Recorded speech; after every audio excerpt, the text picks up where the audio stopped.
ஓம் குருபடி சரணம் திருபடி சரணம்.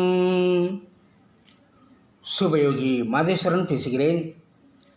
நீங்கள் இன்னும் நமது சேனலை சப்ஸ்கிரைப் செய்யவில்லை என்றால் உடனே சப்ஸ்கிரைப் செய்யுங்கள். பக்கத்தில் உள்ள பெல் பட்டன் அழுத்தி வாருங்கள் வீடியோக்குள் போகலாம். ஓம் குருவான் திருவடியில் போற்றி.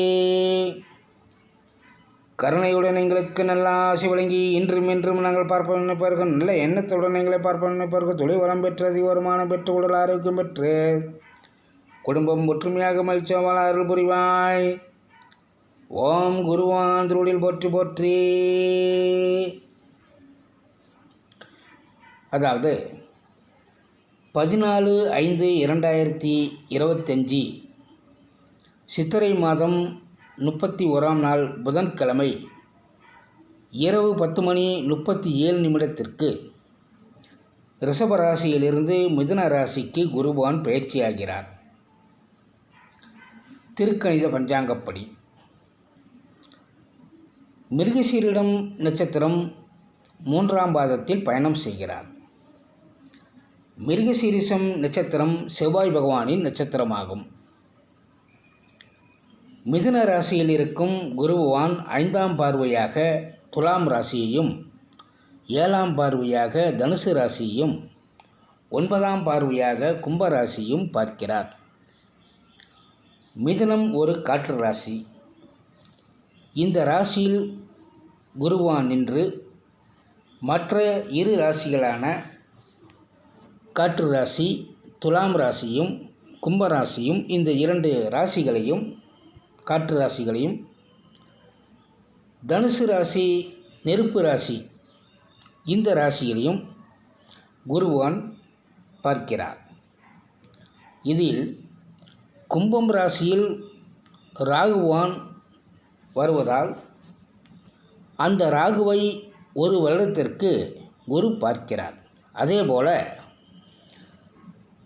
சிம்மம் ராசி ஒரு நெருப்பு ராசி. இந்த ராசியில் கேது பகவான் வருவதால் இங்கிருந்து குரு பகவானை கேது பகவான் பார்க்கிறார். கேது பகவான் நெருப்பை மிட்டாய் போல் சப்பி சாப்பிடும் கிரகம்.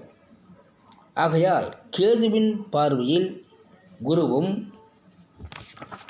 குருவின் பார்வையில் ராகுவும் இருப்பதால் குரு மிதுன ராசியில் பகை வீட்டில் இருப்பதால் குருவின் சுபத்தன்மை கெடும்.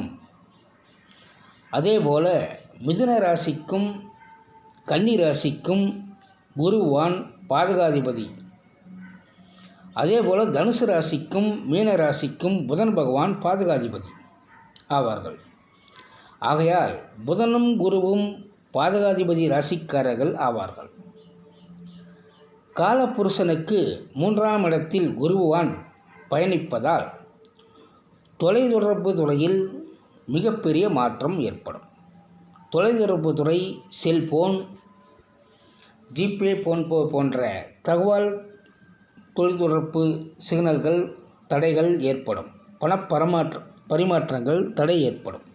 பல இடங்களில் சிக்னல்கள் கிடைக்காது. அதனால் பல தொழிலில் பணப்பரிமாற்றம் ஏற்படாது. பணக்கஷ்டம் பல வழிகளில் ஏற்படும். குழந்தைகளுக்கு பல வழிகளில் நோய் தொற்று அதிகரிக்கும். இடி மின்னல் வானத்தில் பல இடங்களில் காணப்படும். அதேபோல விமான விபத்துகள் ஏற்படலாம். வான்வெளியில் பல போர் பயிற்சியின் போது விபத்துகள் ஏற்படலாம்.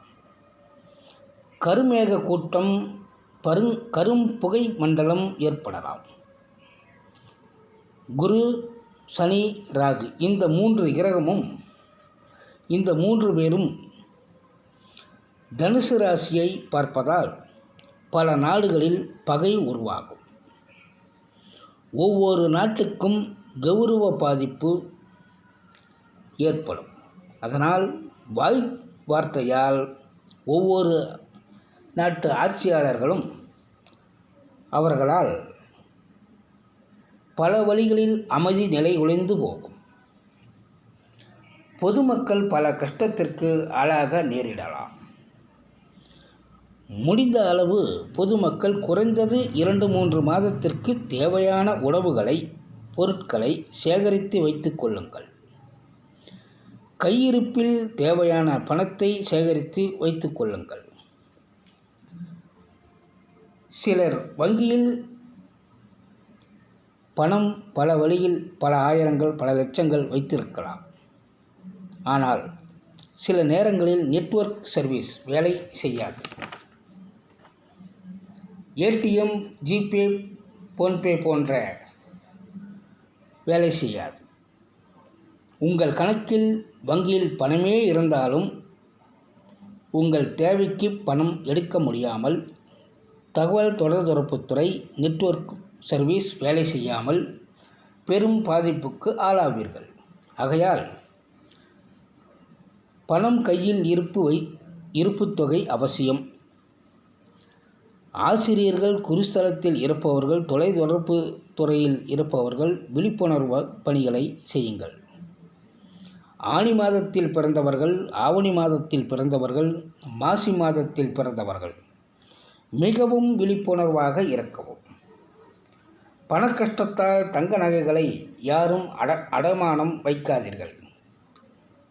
பண தேவை என்றால் அதை விற்றுவிடுங்கள். மீட்க முடியாது, வட்டி கட்ட முடியாது. அதற்கு பதில் நகையை விற்று கடனை கட்டி விடுங்கள். கடன் இல்லை என்ற நிம்மதியாவது மிஞ்சும். அவரவர்கள் குலதெய்வத்தையும் இஷ்ட தெய்வத்தையும் பஞ்சபூதங்களையும் தினமும் 1 நிமிடம் உலக மக்கள் அமைதியாக வாழ கருணை உள்ளத்தோடு பிரார்த்தனை செய்யுங்கள். செய்வோம். வாழ்க வளமுடன். மீண்டும் மற்ற பதிவில் சந்திப்போம்.